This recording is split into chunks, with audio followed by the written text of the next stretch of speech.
ॐ नमो विष्णवे प्रभविष्णवे मेघश्यामं पीतकौशेयवासं श्रीवत्साङ्कं कौस्तुभोद्भासिताङ्गम्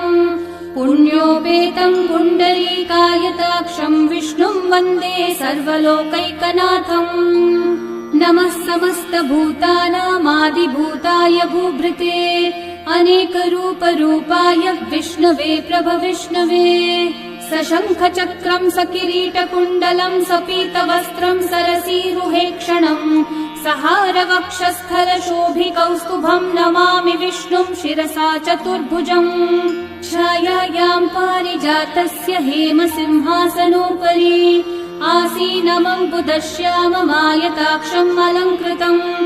चन्द्राननं चतुर्बाहुं श्रीवत्साङ्कितवक्षसं